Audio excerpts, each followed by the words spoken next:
What's up, everybody? Thank you for tuning in to Morphin' and Chillin'. We've got an exciting episode for you guys today. We've got some amazing guests sitting in with us who are currently writing and cooking up some amazing stuff for Power Rangers Unlimited. We've got Kenny Porter and Joey Esposito with us today. How we doing, you guys? Good. Doing great. Thanks for having us. Always, always.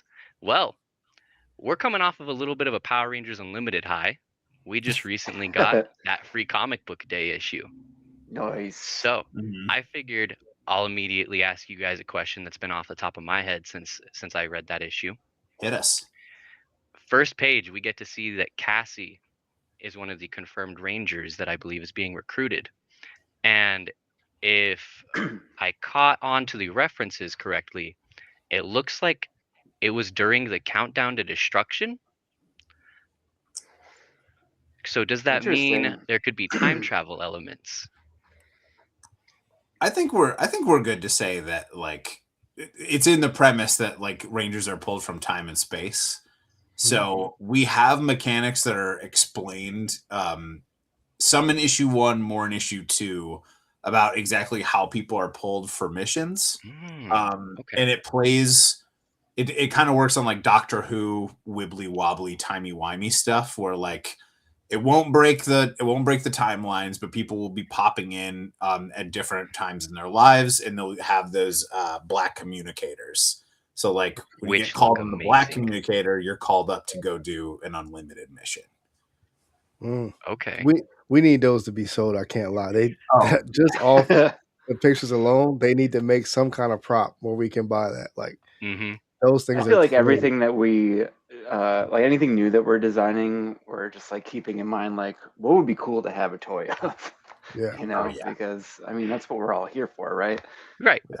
you can There's tell. always a minute when we're writing and we make up something new, and there's a quiet moment, and then we're both like, I really hope they make a toy of That's the inner child in you, right? You're like, yeah, especially with Power Rangers, like Mm, I'm making this, but I also Yep. want it as a yeah. That's totally. a great thing to do. So basically, I like to start off kind of interviews. I like to get to know the writers, whoever we have on the guests. I want the listeners and the viewers to be able to understand you guys outside of just writing the books. Understand you guys, how you guys came up, what got you into this facet, into this genre. So, if you guys could tell us what got you into comics, what got you into Power Rangers, what was kind of your origin story when it came to the genre of comic books and geekdom. You go first this time, Joey. sure. I grew up reading comics. Both my parents were comic book people, so I sort of had no had no choice, but in a good way.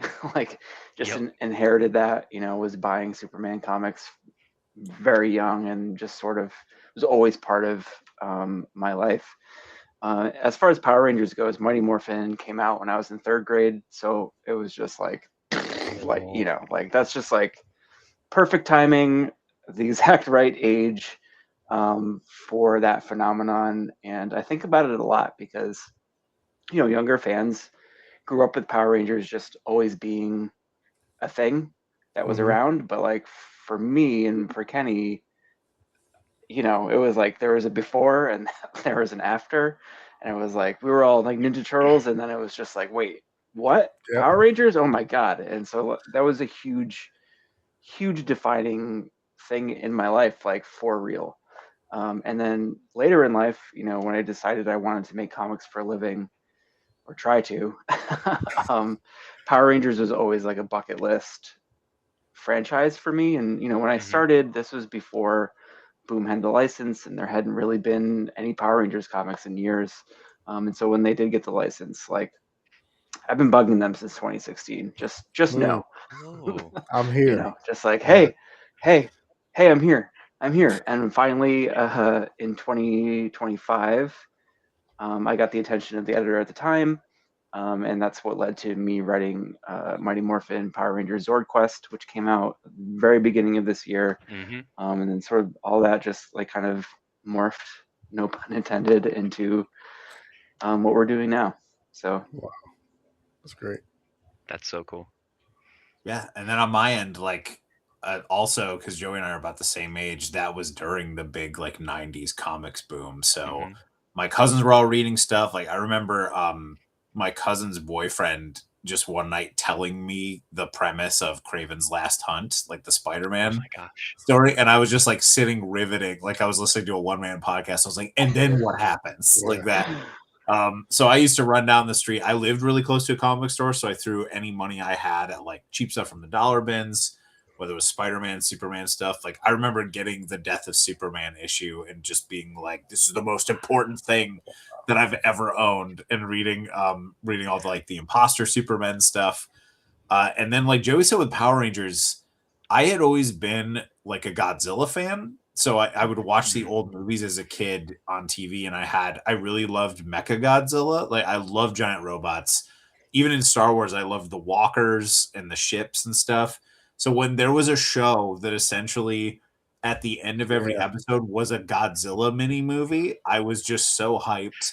And I love that it mixed like that with superheroes.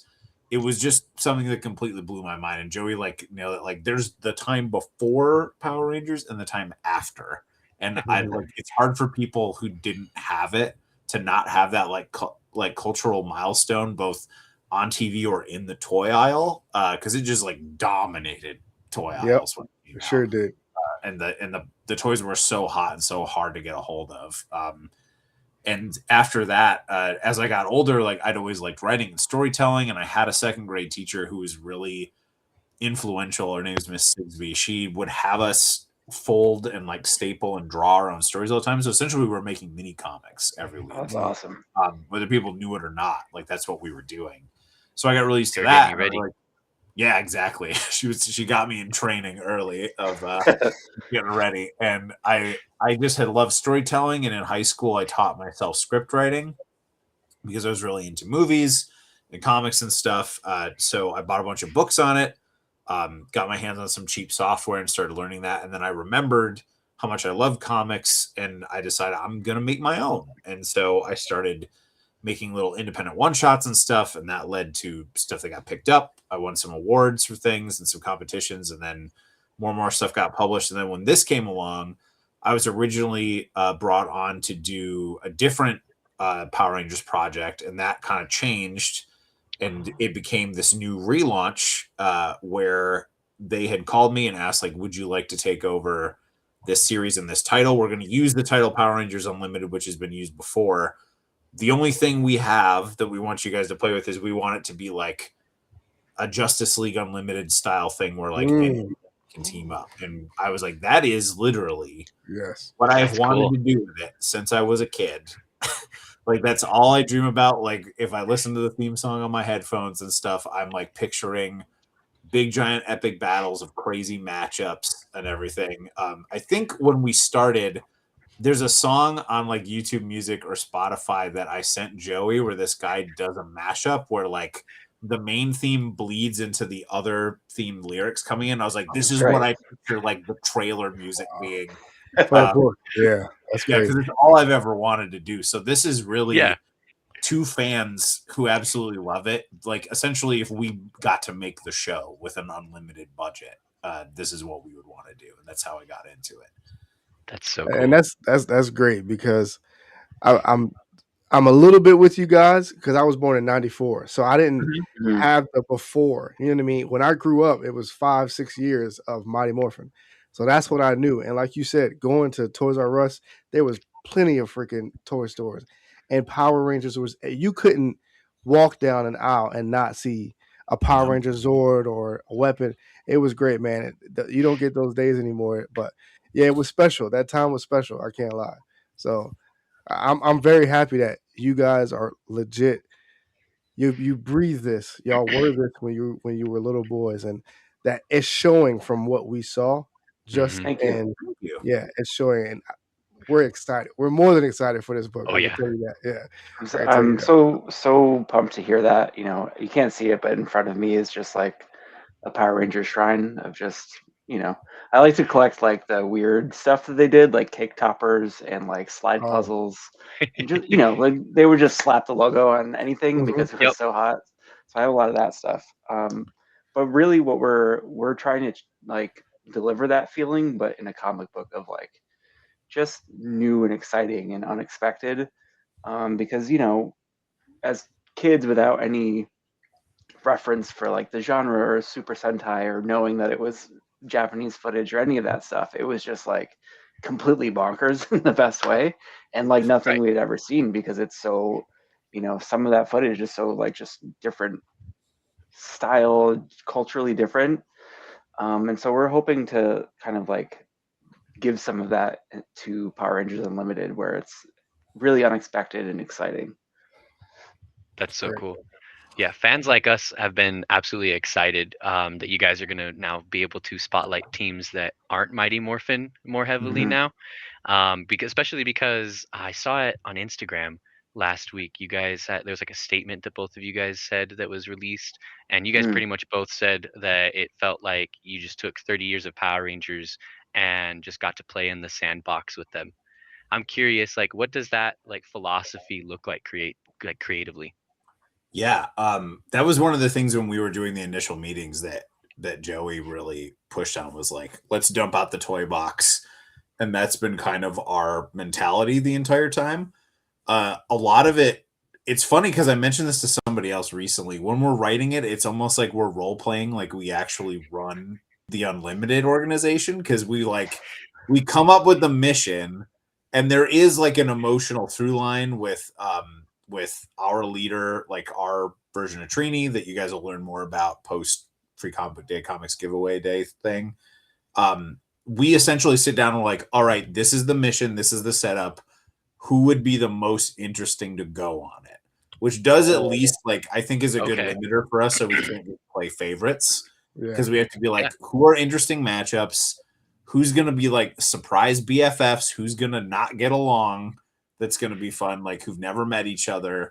When's the most interesting time in their lives to pull them into this mission? So it's almost kind of like we're doing like D&D with it a little bit of just like rolling to see like who would be the most interesting to go in it. And the writing process is really fun. Most of our text message threads are just us like cursing with exclamation points and oh, thunderbolts. dude.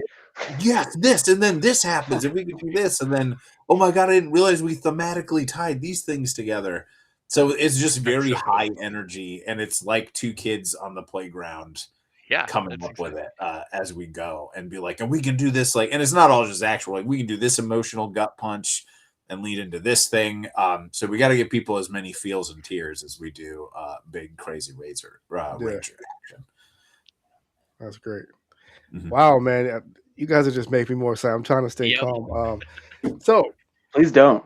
Get Like so don't excited, get we calm. yeah. we Go we nuts. watched all of these covers get dropped. We watched the Tiger Ranger get shown on social media, and Free Comic Book Day, Comic Book Giveaway Day. We find out it is Trini. Trini is the one that is spearheading outside of the operator. We find out it's Trini in the suit.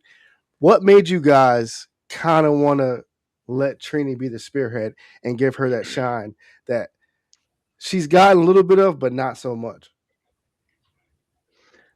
For me, it was so when I was working on Zord Quest, that was, a story that gave each ranger sort of their own little journey of self-discovery, if you will. And what I found with Trini, like really, because we live with these characters, but then like when you're going to write them, you have to kind of like think about them in a different way, and think about all the things that they've been through and their role in the team and like how that plays with the other rangers. And I think with Trini, it's like she's always been the heel planted in the dirt. Like she's Mhm. like in a lot of ways the backbone of the team. And I always go back to Day of the Dumpster when Zordon's like explaining why certain rangers are getting certain dinosaurs, and she's fearless.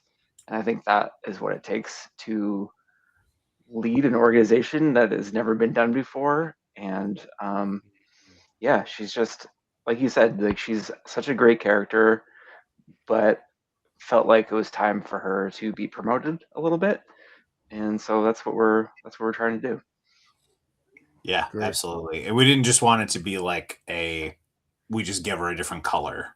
or anything. We wanted to really make it in the job description, and we're going to see a lot of that in issue 1 and stuff of her, why she's so perfect for this role, both like Okay. as a fighter and then as far as like a strategist and someone, because she always has been the backbone of the team. And if you remember, at least the way I remember it in a lot of the episodes, whenever they would do the stuff outside of the suit, she was always the one who was the most supportive of all the other Rangers. Like when they were in trouble, she always had really kind things to say to them and always stood by them and wanted to help them. And I think we play with that a lot in this series and how we build it out, and the journey Okay. we take her on. It is a way different Trini than is appearing in the other books. She's older. She's a different version, which we'll learn about more in issue 1 and as we go forward. And that's also been a really exciting thing to be like. She's an older, more mature Yeah. version who's seen a lot more, has been doing this longer, is one of the OGs, and also has all those character traits that we talked about being the backbone of a team and also being so supportive and strategic, and when it comes to actually being a ranger. So that's been really great to play with, as well as plotting out an emotional journey for her to go on.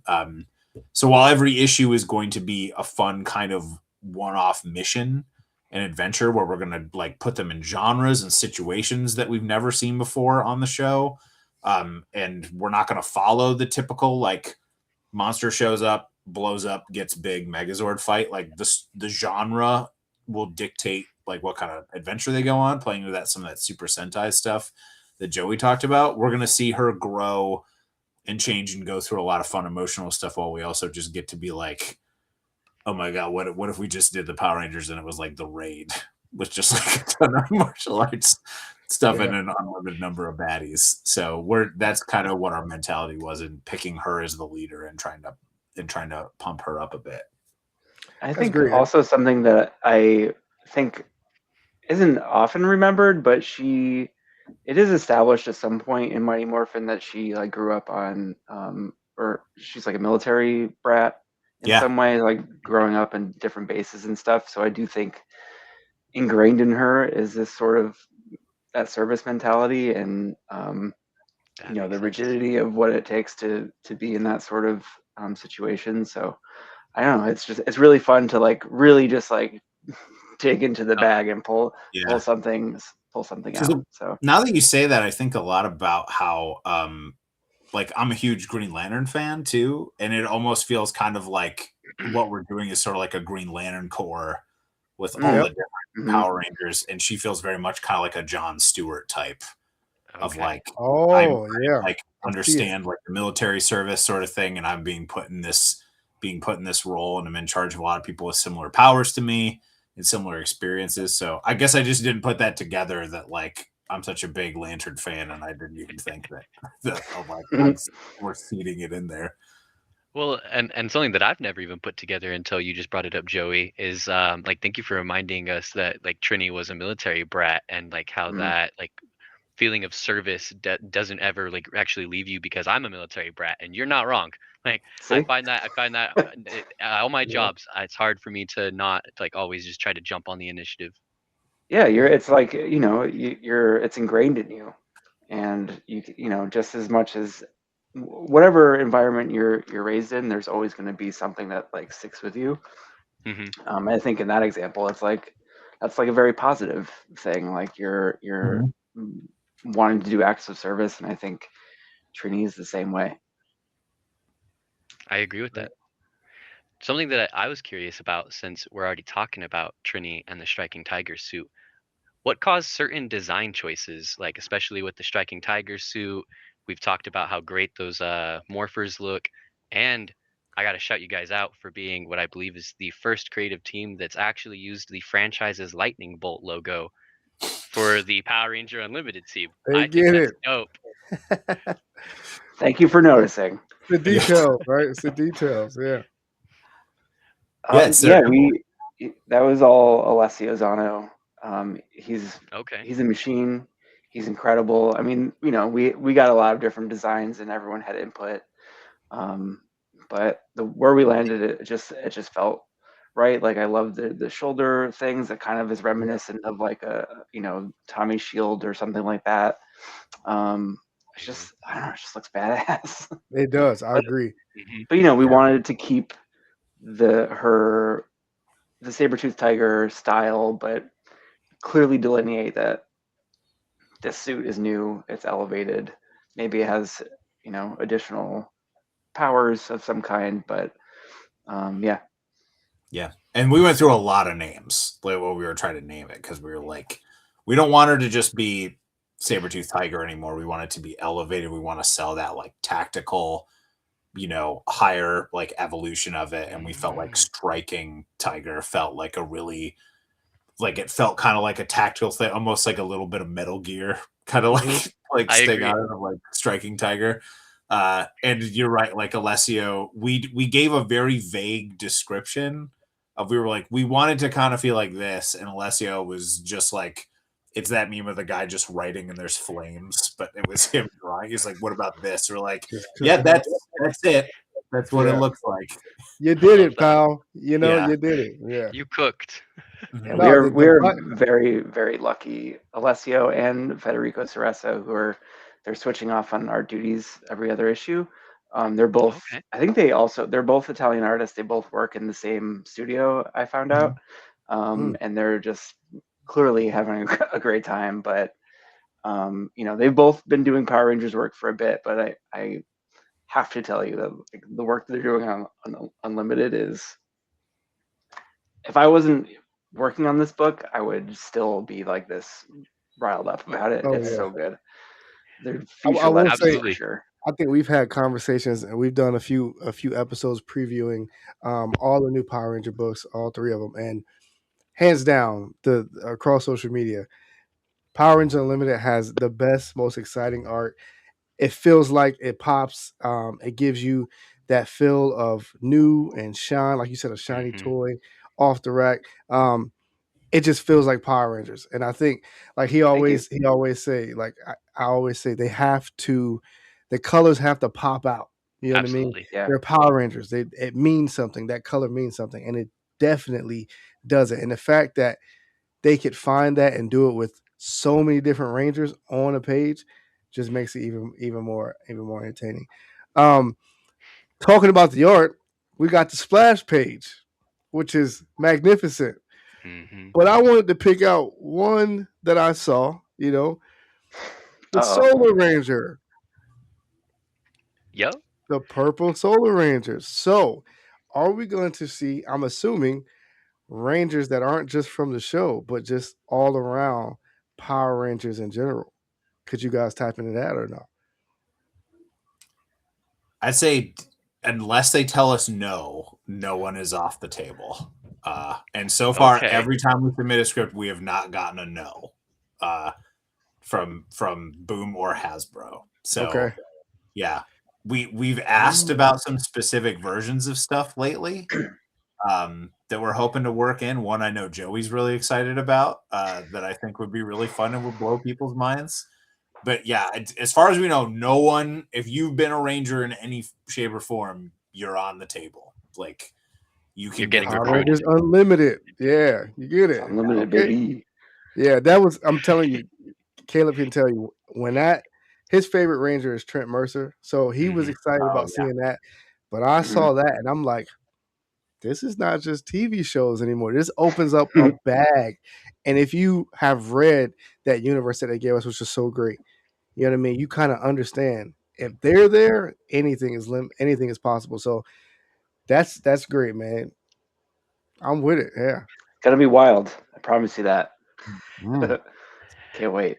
Now, something that I'm curious about is like you guys have already talked about like your group chat, like your text messages back and forth. How does it look creatively when you're like doing your writing duties? Like, do you divide it up at Oh. all? Do you do it together? Do you want me to start, Joey, or do you want to start? Yeah. Yeah. Please. Okay, yeah. So, writing wise, when we sat down to do it, we planned out the whole first year of stories, so we knew like it was going to be these 12 missions, along with Trini's emotional journey as the B plot. I brought up Doctor Who before again. Like, it's a good touchstone of how like a classic like David Tennant Doctor Who episode would be an A plot of them doing the thing of the week, and then also the underlying B thing that would be like for the end of the year. That's kind of how we plotted it out. So we knew everything that was going to happen that year, as well as our ideas for a second year. So we were like, okay, we got year one, possibly year two. And we kind of run it like we run a TV show, like writer's room. And we're like, all right, issue one, we talk it out. We figure out what all the story beats are.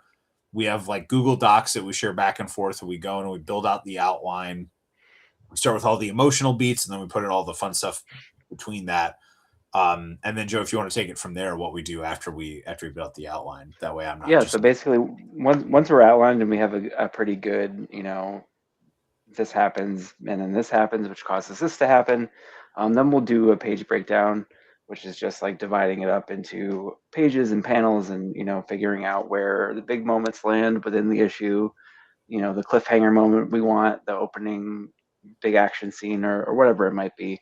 Plotting those out along with so there's like the plot, and there's like the emotion of the page, so it's what the characters are talking about or experiencing, or their dilemma. And then basically so far we've just essentially just divided and conquered. Split it. It's 22 page issues. We're each doing 11 pages. Okay. We sort of go our separate ways, and at that point, with all the work that we've done, scripting is like the fun, cool part. All the hard, at least for me, like plotting and all that stuff is very taxing and difficult. And so by the time you're actually scripting, it's just like coming up with cool action beats and dialogue and stuff, which is really fun. And then we sort of marry the two versions together and go over it and make sure everything looks right, and like tweak in case Kenny sets something up on page 2 that I could find a way to pay off on page 18 or whatever. So yeah, it's very collaborative, and it ended up being super organic. Yeah, it just seems to work every single time we do it. And one of the cool things about comics too is you can, as much as you outline and everything, because it's such a medium where you have to think about designing a page, even when you're just the writer, of like kind of the story math of, I have this limited amount of canvas per page, and I have that whole limited amount of canvas of 22 pages to tell a story. Even though anything can happen on the pages, you still have a limited amount of space to tell it. So sometimes in the outline, an idea for a page only becomes a panel. Like, you find out you only need that and you get more room for other stuff, or something you thought was just going to be a panel ends up being a whole page. So usually that's kind of like where the fun creative stuff, even in the scripting process, happens, of like, oh, I'm going to have more room now. I get to tell Alessio or Federico to draw something even bigger and cooler that we can fit in now. Or I need to kind of figure out how to do this and kind of like make this scene fit and work now that we know we need more space. And so far, like Joey said, we've just split it 11 and 11. And sometimes he does the front half, I do the back, and vice versa. And the real, like, so far, most of the time when we just like a Megazord, like bring them and hitch them together, it just like absolutely just like works. You just imagine the two Word documents just like attaching and then standing up on a hill with lightning striking down. I never thought about it in those terms, and I don't know why, but it makes complete sense. I love it. I think it's crazy how both of you guys literally have like Power Ranger terminology that fits with what you guys are saying. And you're like, oh, that makes sense. You guys' chemistry is great. That's great. Thank you. I'm curious, we got lucky. Yeah. I'm curious about the Academy. I can't remember the exact name. I'm curious about the Academy and how that fits and works inside the book, saying that if they're going to be going to find Rangers, depending on the mission, depending on what the issue is dealing with in that time period, how does the Academy fit in as far as who's there, what's going on, if you guys can give? So Unlimited HQ works just kind of as their base of operations, where, and it's talked about in the Comics Giveaway Day thing, like they use scientists and there's people on staff that pull things from the grid as they need them. So they're on a mission, they need a certain weapon, they can pull it from the grid. That's how they contact the Rangers. It's really like a hub and kind of a port. If you think about it in terms of like Justice League Unlimited, where it's like the Watchtower, where like they're not all there at the same time. There's people who are like coming back from missions. People are being sent on missions. So like while we're seeing the main missions in the book, in that issue, other missions are going on. Like there's other people off doing stuff because there's so much happening in this story that we set up that there's even room that if we wanted to come back and do a like untold tales or like missions and stuff, like there's Ooh. tons of other matchups or things that we're not seeing because people are just coming through, like going in and out. Artrini does live there. That's established. That's established in it in issue 1, and it isn't a big spoiler. Like she lives there full time, and the operator's there, so they're always there. There's like the beta bots and stuff that Joey introduced in Zord Quest. We brought them into it as like main support stuff, especially working in like the Zord bays. We got a little in the comics giveaway day issue. We got a little shot of the Red Dragon Thunder Zord, which is one of my favorites of them. Like, we were trying to figure out which Megazord that was when we were talking about it. So yeah, I'm glad it's kind of like an up angle. So you're looking at it as they're working on kind of like the chest area. So they're working on that, and you can see like a couple of scientists are like pulling in a Quasar Saber for a mission. So that's really how it works. Is it's like a base hub where the different teams are passing through as they're on their way to missions or when they go there to get briefed and everything. So, guys, what I just heard was make this book boom, and you could potentially get some more. That's all I just heard. I mean, surely that's like that's the math of it. Like it, as long as sales are good, I hope we get to do all the crazy stuff that we want to do. Yeah, if everyone listening to this can go and pre-order it and subscribe to the series, absolutely. If you guys support the book, Joey and I even accidentally planned a 3rd year on the phone. Yeah, it just happens. So we know what would happen for 3 years, basically. So you at least get. So you guys pretty much just mesh perfectly. Yeah, collabing on this book. Yeah, really. Like we had never met prior to this. They paired us up because we're both huge Power Rangers nerds. Okay, they're just like put the nerds together, and it worked out. From our first conversation, it was just like I felt like I've known you for a really long time, which is cool. It felt like 2 kids on the playground being like, "Do you want to be my best friend?" Yeah. Oh, you like Power Rangers? I like Power Rangers. It was so simple back in the day. It was so simple, man. Hey, you got a Power Ranger shirt. I got a Power Ranger shirt. We're friends now. Yeah, that's kind of what it was. It was nice. Exactly. Yeah. And that's what it feels like, is us just going to each other's houses and dumping out the big bin of toys and like coming up with the missions that way. Yes, we preach on social media. Pre-orders, make sure you pre-order, make sure you put your list in. It matters. It heavily matters to the creators, to the books, to the companies. That's what they look at, and that's what they count as a sale, man. So yeah, I got like 5 covers. We were just talking about it before y'all came. I got like 5 covers. I'm a foil guy. I got a foil king, so I'm getting both foils, getting a few other covers. So did you see the Alessio's every Ranger ever connecting variant? I just told him about that before both of you joined. Yes. Because when we were talking about the comic giveaway book last week, he said when he saw that double page spread at the end of the book, he said, "I need that to be a wraparound or connecting variant." And then like 5 days later, I saw it on Comic Geeks. Yeah, it's insane, and we just got a peek at like the finished version that will be all 12 issues, and it's just, dude, it's gonna replace my wall. It might have to. It's gonna replace it's definitely gonna go like right where that thing poster is when it's all done. I'm gonna get it framed. I'm gonna have them all laid out and framed in a big poster size piece of glass. Like, just imagine how you're keep it safe. Imagine how your inner child is gonna feel. I swear, people don't get how Power Rangers. We understand the big two, Marvel, DC. We understand how they feel, but Power Rangers, even TMNT, it was so different. It was more personalized. You had a strong connection every day, especially if you watch it with your friends or your dad or whoever, your sister. It actually kind of nurtured who you were and nurtured growing up, seeing those characters care about other people outside of their trouble, care about people in school. You know what I mean? This person's getting bullied. This person needs help. Even though I got a project, I can help them. And I think that's what really helped me as a kid.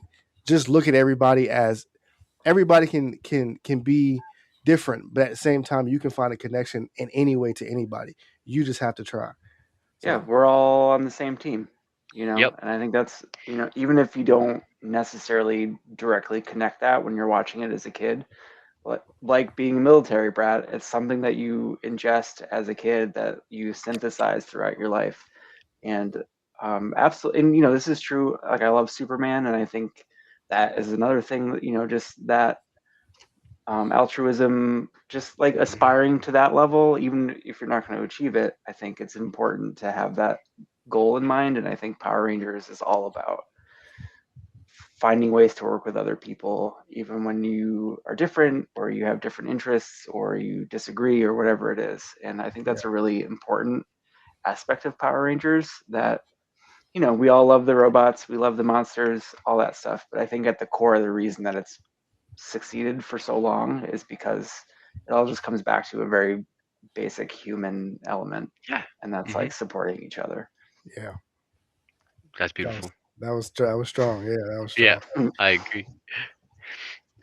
Something that I'm curious about, because we were just talking about our inner child, how difficult was it, or would you say it wasn't difficult at all, having to try to balance nostalgia with creating something entirely new? Yeah, that's a great question. I think that's one of the reasons we gave ourselves limits over what we could do in terms of like putting the missions together. There's some story parameters you'll find out in issue Okay. 2 about like who Trini can call and when and how it works. And I think putting those parameters on it, like one adds a sense of urgency and like not just, I can't just push a button and send every ranger ever at any moment. Like it's not possible. It's also because like they're operating on multiple theaters of like battle where there's tons of missions going on at once, depending on who's available. But I mean, when there is stuff that we really love, and like I can't tell you how many ideas we've had where we're like, I love that, but we can't do it because there's no way to get it in there. Like there's no way to fit it in. Like we are very much like collaborative and throw out an idea, we sit and play with it, and then we decide like, can we use it or can we not use it? Can we fit it in? Does it benefit the rest of the story? So I think us always trying to think about what's best for the story and best for the characters' emotional arcs is also like a limiter on us just being like nostalgia every Yeah. single Yeah. time we're playing favorites. Yeah. Yeah, and I think that's true. Something I've found in comics, like getting to work on Batman or what any of those sort of characters, it's like you almost have to consciously choose to not kind of do a cover song. You know what I mean? Yeah.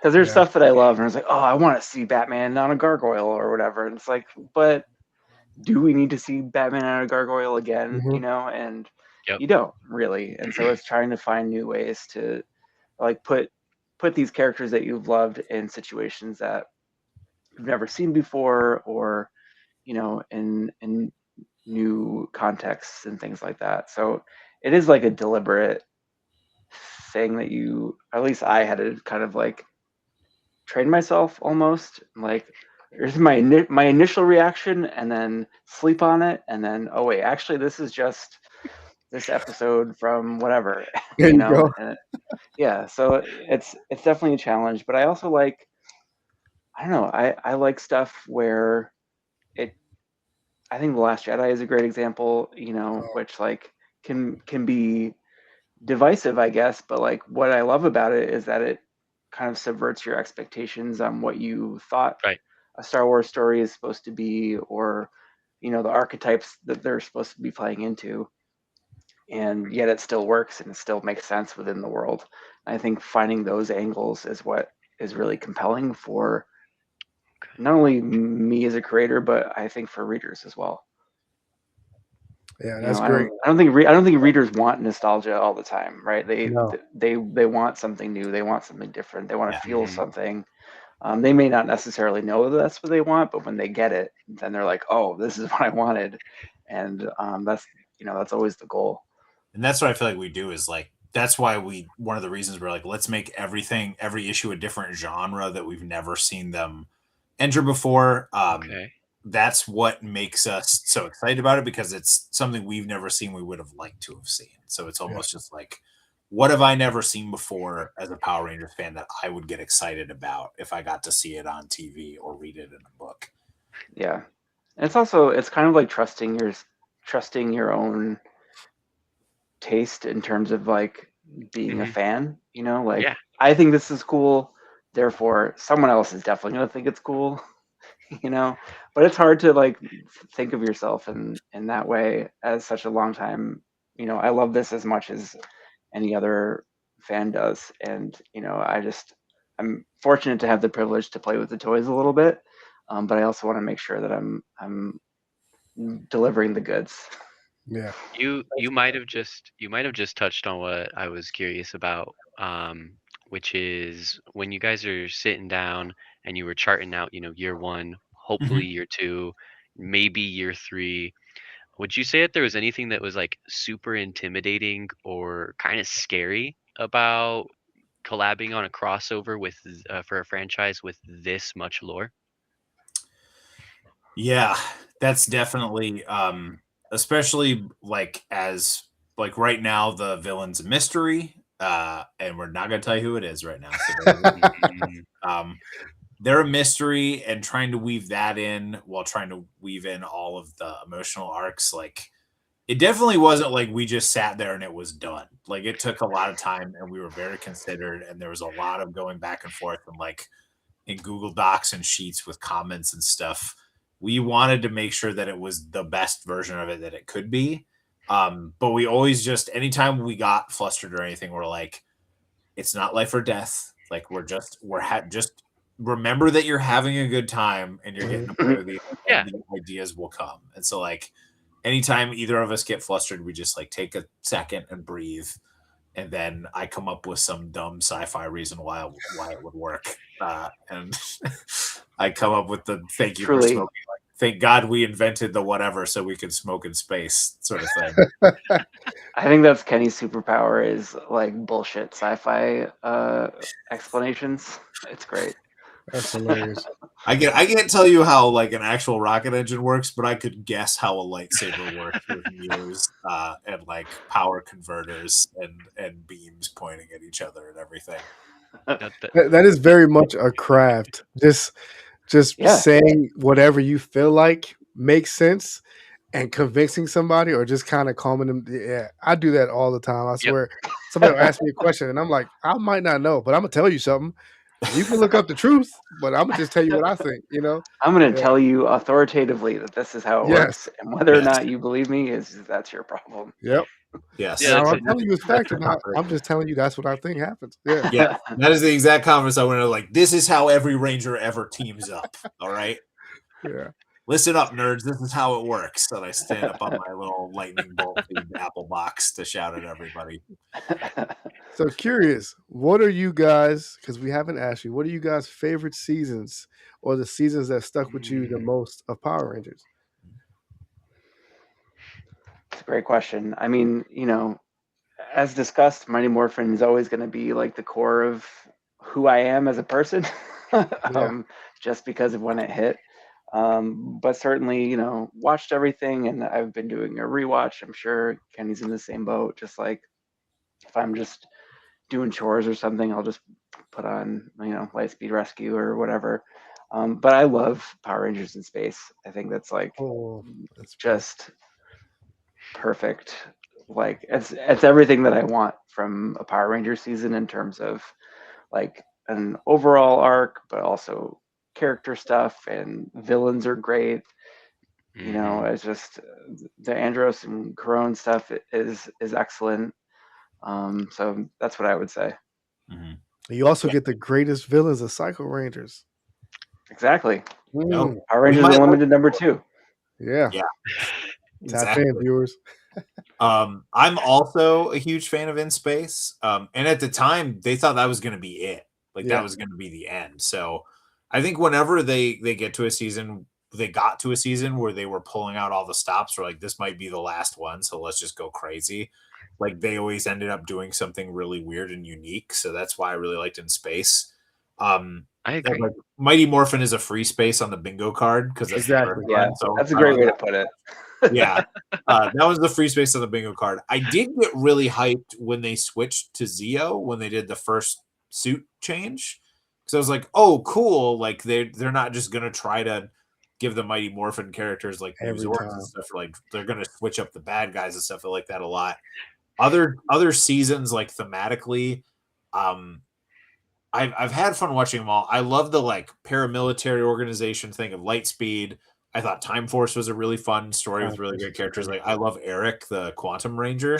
Like I think he's really Yes. great. Yeah. I think he's badass. I love the design aesthetic of Ninja Storm, like the suits. Yes. Mm. And My that was favorite. really fun. So yeah, I love a bunch of them. I think a lot of them are really. Every one of them has a different kind of flavor. I like the like heavy martial arts stuff of Jungle Fury. Like it's almost just like what am I in the mood for today? Mhm. Like when it Like comes to going to a like buffet. yeah, exactly. And it's got the buffet's got everything. Yeah. Another one that I like that takes a really weird take is when they also thought the show was going to end when it was RPM. They're RPM. like, Yeah. Yep. all right, alternate timeline where it's the Terminator. And Very adult like. Yes. Let's yeah, just. Yeah. that I liked a lot. But In Space is always like the one that I really enjoyed a lot because they shot a lot of original footage for that. They took a lot of big swings with it because like the season that it's based on was technically about computer powers. Like it's like not really space themed at all. Like their Zord or their giant robot is space shuttle themed, but they're not. It's not really a space season. Mhm. So the fact that they retrofitted it to be that, I thought was really fun and really creative. Yeah, it had a lot of themes for sure. Had a lot of Mhm. themes in that season. Yeah, and that's also was great. I think like 2 episodes ago we were talking about just the difference between watching the show as a kid and enjoying, but not really seeing the strong details, and then rewatching as an adult. Yep. They were telling us some real stuff. They were showing us some real stuff. And I know a lot of people, oh, it's Power Ranger. No, it was some very strong themes and lessons and all types of For stuff they were sure. hitting on. Mhm. Just was before its time, man, because it was kids show with robots and POW. But yeah, it was Power Rangers. They tell you some stuff for sure.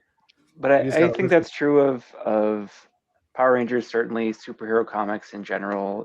Like I'm always mystified by people who grew up reading superhero comics and then end up as an adult having very hateful opinions, let's say. And Yeah, it's just like I can tell that you didn't actually like ingest the things that you're reading and the things that you're watching, or people who celebrate the Empire in Star Wars. You know what I mean? It's like, oh wait, Star Wars is political? insane. Yes, Shocker.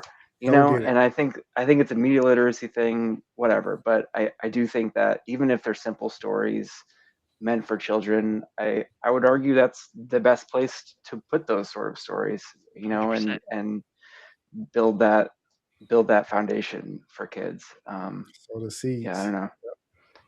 Yeah, it's great.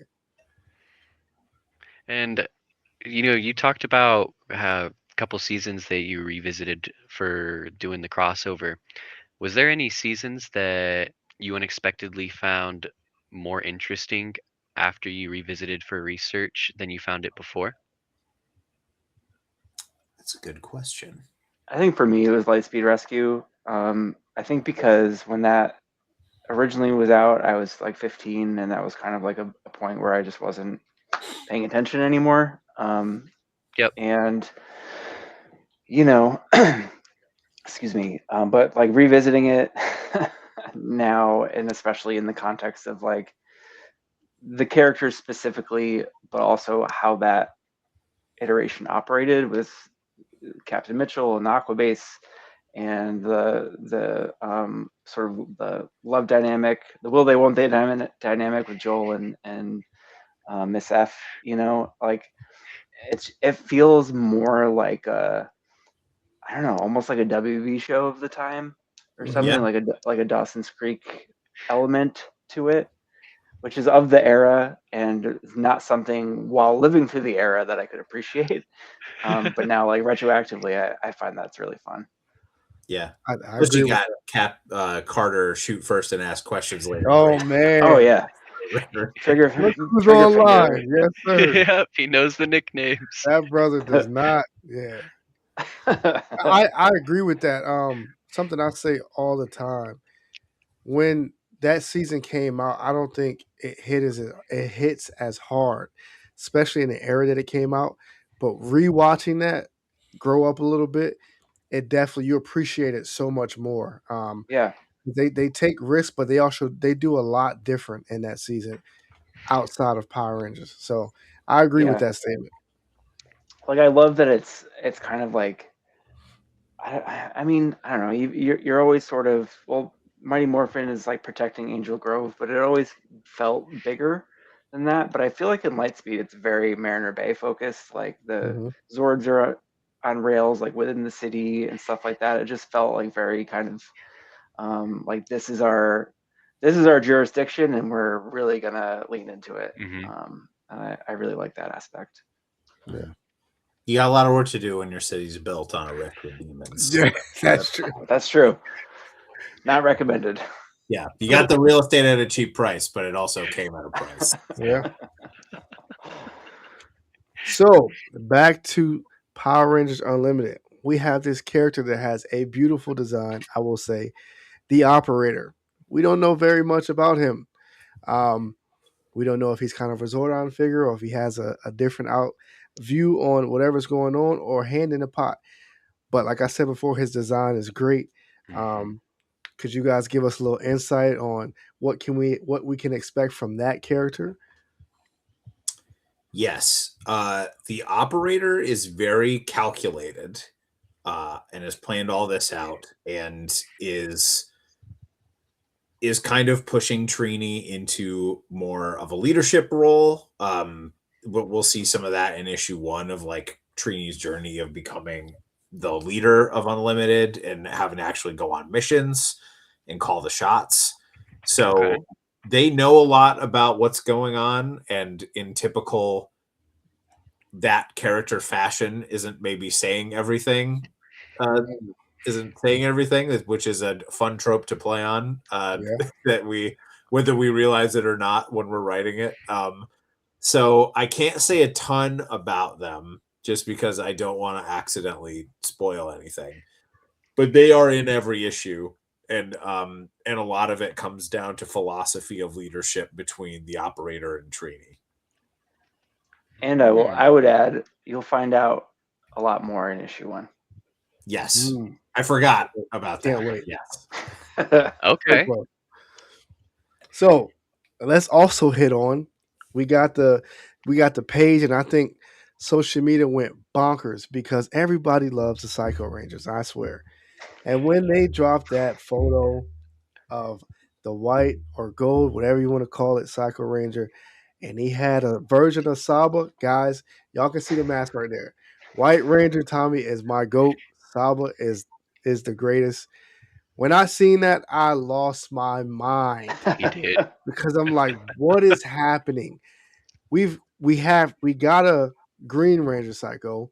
That was an amazing story. And now you guys issue 2 dropping heat, letting us know you guys are stepping on necks, not hitting the brakes, straight gas. Y'all want us to enjoy this.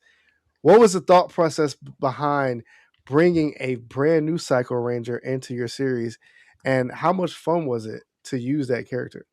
oh, it's so much fun. And also, I think we're both huge fans of the Psycho Rangers. And That was so, like one of the first things you pitched was like, yes. we should do a Oh. new Psycho Ranger. I was Yeah. like, yeah, I was okay. like, Okay. let's do a horror story and have the white Psycho Ranger as the villain. So that's the genre issue 2 is. It's like a horror slasher sort of thing. And so Oh no. he does not take no guff, and he is very scary. It's a very unique take on it. He is not like the other ones. And I don't want to tease too much about that because it's the crux of the issue of them investigating and discovering it, of exactly what the white Psycho Ranger is or wants. But it does, I think it plays very much into the overall themes that we're doing throughout this. For lack of a better term, I always called this year we're doing this season like it's a TV show. But like the themes we're weaving into this year of these 12 issues, this first year of Unlimited, it plays a lot into that like identity and finding a place thing. Plus it's just fucking cool. Yeah. A Yep. white cigarette with evil demonic looking Saba. It's like a machete. The design is amazing. I'll say that. Yeah. That one was Federico, right? Yeah, that was Yeah. Okay. Federico Ceresa, who is also drawing that issue. And just again, another example of like White Psycho Ranger. We're thinking this. It's got elements of this and this. And he's like this, and we're like, yep, Yep. That's it. yep, Yeah. read Very my little mind. notes. Yeah. I'm gonna just say now, whoever this character is, he has to let them go in issue 2 because there's no way they can stand up against a Psycho Ranger, a brand new Psycho Ranger. Yeah, he has to be like, all right, get out, just get out. We'll see. We'll see what Yep, we happens. will. Yeah. I'm excited. Now, something that I was curious about is he was talking about the base earlier, and I saw that it's Aquitar, correct? Yeah. Correct. Now, that's not usually like a centerpiece location in Power Rangers.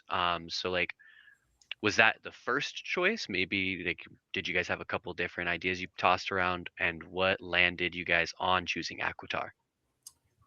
That's a good question. I think, correct me if I'm wrong, Joey, but we didn't pick that one first. We came to that. I think we talked about like putting it on a space station, but we were like, there's already some space station stuff in our book. Like putting it on an Yeah, asteroid, we're like, we might use asteroids for other things. So we are just trying to think of like something that actually tied to the franchise. It was a location that was important, but they don't ever go back to in the yeah, show. like an interesting visual, a place we haven't spent that much time, something that we could have some room to, build a giant command center in the middle of the water if we wanted to. Yeah. But also, not having it be on Earth, I think, was important because there are other things happening on Earth in some of the other books that are coming out. So we wanted this to kind of be its own locale, its own thing.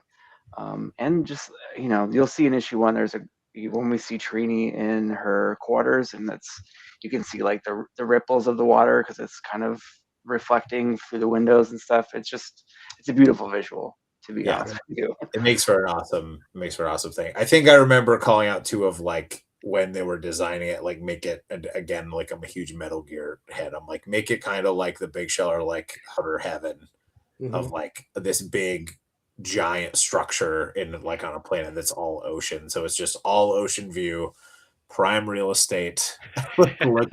looks beautiful with that backdrop. It does. Yeah, and is also like it's just cool to be like, I remember the Alien Ranger stuff and being like, we got water ninjas. Yep. Like, that's what we're doing now. Like, Yep. how come we don't ever see where they're from? Like, so it's just more of that. Like, we have an unlimited budget. Why not do? I mean, pun intended, I guess. Like, we have an unlimited budget. Like, why not just show everything we can that we've never gotten to see? I think that's great. I think that's what a lot of people have been wanting. And hopefully, we preach it heavy. Hopefully, we support the book. Hopefully, everybody shows out for all these 3 new books, man. We tell every people all the time, you guys want Power Rangers, you want different stuff, you gotta go out and support. Exactly. And that's the biggest thing. So that's why we brought you guys up. Of course, we want to have conversations. We want to understand more into the book before it drops, but we want to show people that you guys are as excited as we are, if not more excited in writing it. And hopefully that gets people even more excited to go out and make sure they buy multiple covers, they support, they pre-order, all those things. And that's our goal, right? To keep Power Rangers at a forefront, that we don't lose this special thing that we have or that we've gotten over so many years. So thank you. I will say that. Thank you. No, Thanks, thank man. you. I Yeah. mean, it's as creators, sometimes we feel annoying when we're like, please pre-order the book. But it really genuinely 100% is the name of the game. Like that is Right. how things are decided. So pre-orders are super important. Of course, we hope that people visiting a comic shop just see it and pick it up. But, it really comes down to those initial orders that is going to Mhm. be make or break. So we really, we appreciate it when folks like yourselves understand that Yeah, weird element of comics and promote it, because it is, it's counterintuitive. It's not the best system, but it's the system that we have, it's that we have. and Yeah. we're making the best of it. Which I will say, so if there's any Power Rangers fans who are just watching this who aren't usual comic readers and don't usually pre-order from shops, quick little rundown on how to do that. So if you know what your local comic book shop is, give them a call. If you don't know what your local comic book shop is, there's a comic book shop locator you can look up. You can plug in your zip code. They'll tell you the closest shops. You just call them up, give them your name. They'll start a pull list, which is essentially like the books you want to subscribe to as they come out. You tell them, I want to pull or subscribe to Power Rangers Unlimited, the other Power Rangers series, and they'll have them with your name on your box. You go pick them up when they come out on that Wednesday or anytime that week. If you don't live close to a comic shop, which happens to some people, there are some of the bigger ones that you can subscribe to and they'll just mail them to you. So you can do that. I think Midtown's one of them. Golden Apple might be another. So there's plenty of options to do that. There's some websites that only operate on mailing them to you. Yeah. You can look up. So, but the important part is is ordering and subscribing before the final order cutoff, which is That's FOC, which of course I have now forgotten. As May 25th. There we go. For issue number 1, it's May 25th. Yeah. Got some time. I can make up fake science stuff. I can't remember dates. So May 25th. Don't worry, I got you. You need to call your comic shop or one of these other ones before then and subscribe. If this is what you've been waiting to see in Power Rangers and you really want to support the book and make sure there's more stories like this, that's the best way to do it. Chat, you heard it from the writers themselves. You don't have to just take influencers. You heard it. They're telling you exactly the same thing we're telling you. You weren't lying. You can believe it. Yes. Guys, this is the formula. This is how you get what you want in books. This is how you show the companies what you are enjoying. So, yes, thank you for that rundown. Yeah, and not only do we want them to support your guys' book through their local comic book store, but I want to give our viewers a chance to be able to maybe mark their calendars for some dates that they can show up and support both of you guys. Do you guys have any like planned signings or conventions coming up that you guys already know about that our fans can turn up to and support you guys? Yeah, totally. I'm definitely planning on San Diego Comic-Con, so I'll be there. And right now, it looks like I'll tentatively be at New York Comic-Con as well. Oh, I should be there. Ooh. Sweet. I will also definitely be at San Diego Comic-Con, and I believe on the release day of issue number 1, which is July 1st, I have another book coming out called Killer Influences number 1 that comes out from IDW on the same day.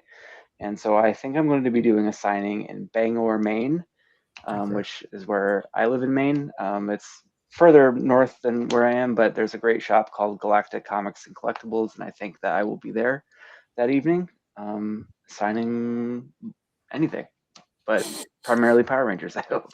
There we go. Okay. So, just my last question.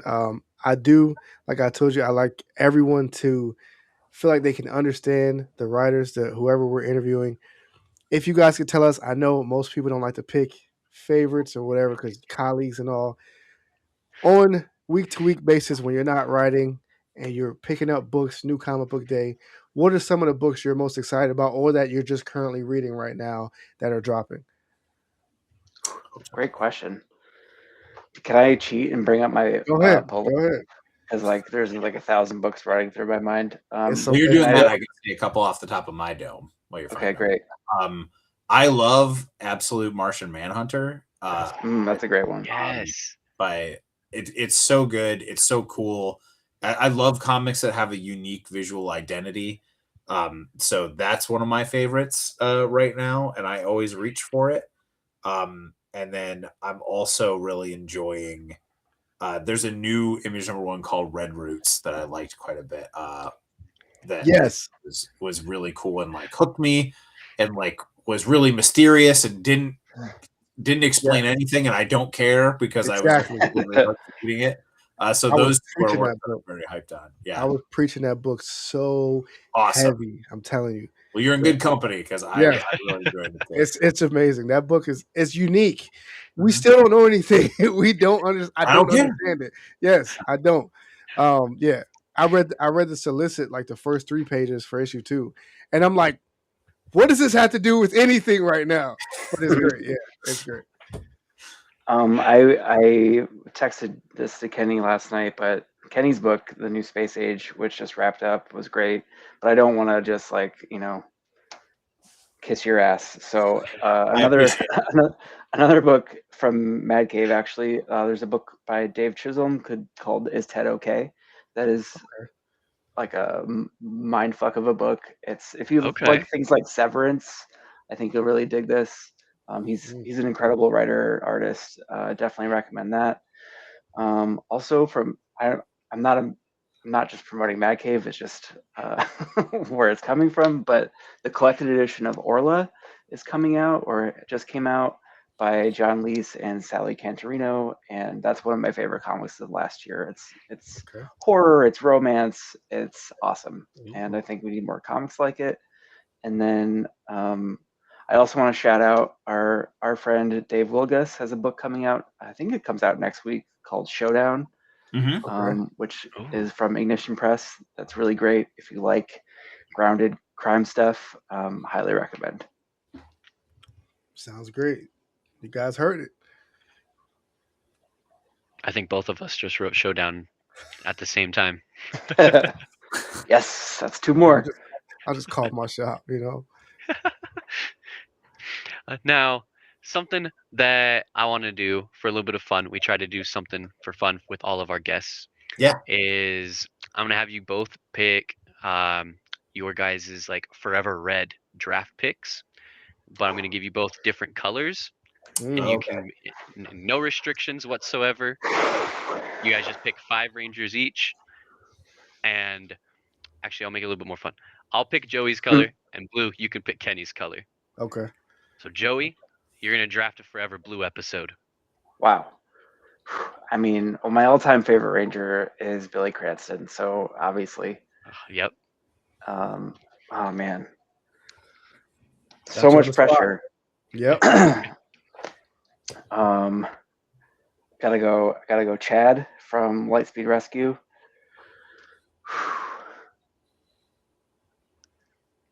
Does Chad come with his mermaid girlfriend on the No, mission? Mermaid Girlfriend not included. Okay. And actually, this is a total sidebar, but one note I have in like my Power Rangers doc or whatever of ideas is like Lightspeed Rescue dash mermaid skeletons.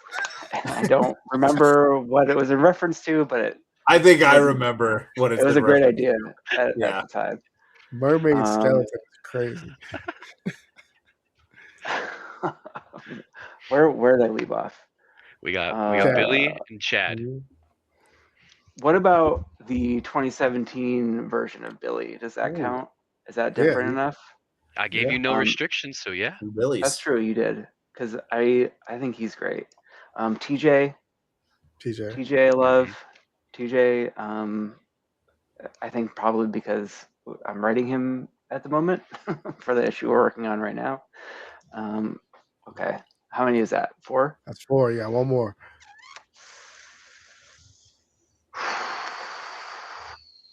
Who's the cherry on top? Mm. Man, I'm just gonna go Kai. I'm sorry. Kai. Okay. Yeah. Ooh, you can't go wrong with Lost Kai Galaxy, though. yeah. I've been on a Lost Galaxy rewatch binge for like the last few months. I keep going back, re-binging it, going back. So good. He's pretty intense, but I think he's a good egg overall. Oh, for sure. My favorite episode with Kai was when he kept messing up the food in the kitchen because he was obsessed with that girl he was crushing on. Mhm. We've all been there. I mean, so Exactly. relatable. So Kenny, I was gonna give you a safe bet, but going off the theme of you guys' book, Power Rangers Unlimited, Trini being the spearhead, I'm gonna give you yellow. Yellow Rangers. Okay. Yeah. Ooh, I feel like. Um, Sorry, I'm gonna shut up. I'm excited for your answers. You're excited for my answers? Okay. Well, I'm gonna put our Trini on the team. Okay. Our Fighting Tiger Unlimited Ooh. one, because she's a badass. I'm also going to pick Dustin from Ninja Storm. Have to. Yes. Yeah. I also like Chip from Mystic Force. Yeah. I think that's a good pick. And you may or may not see Chip sometime soon in the books. So I'd pick those 3, and then I'd also like to go Ashley from In Space, Mm. and then oh man, I can only pick one Guys, more. I'm tired of cleaning. Yeah. That episode was just on like last week. Oh, that's awesome. One more. I'm trying to think about something kind of farther down the timeline that I could pick of another yellow. Ooh. Oh, you know what? I also really like Kira from Dino Thunder. Yes. Not as far down the timeline, but I think that's a fun group, and especially Trini trying to keep Dustin in check and on mission would be very funny. That's a unique team. Absolutely. Yeah, both of y'all got some good teams. I like that. I like Yeah. those. You got two Billies, so I mean, Two Billies can't go wrong. yeah. One But passed away and but came what back I to love life. about that is I like, I don't know, I can picture them like bouncing off each other because they're unique in their own ways, but Yeah. serve the same function. And it would kind of be like in Peacemaker when Vigilante meets himself. I feel like they would just be like best friends. Yeah, exactly. But not in the Peacemaker way. Yeah, Not in a Peacemaker way. A little, a little more appropriate. Now, the last question that I had for you guys is, what do you hope longtime fans that were around from when Mighty Morphin hit the television feel after they read issue 1? Ooh, good question. That's a good question. I want them to feel like they're reading an adaptation of like the show or movie they've always wanted. Of like, this is our like big Avengers Assemble moment for all of the Rangers. Of like, we've all existed. It's time to like stop operating in silos and to start working together to do something. Like, it's kind of like a tagline I know they've used. I think they might have used it for the 2017 movie of like "Together We Are More" or like something Sounds like familiar. that.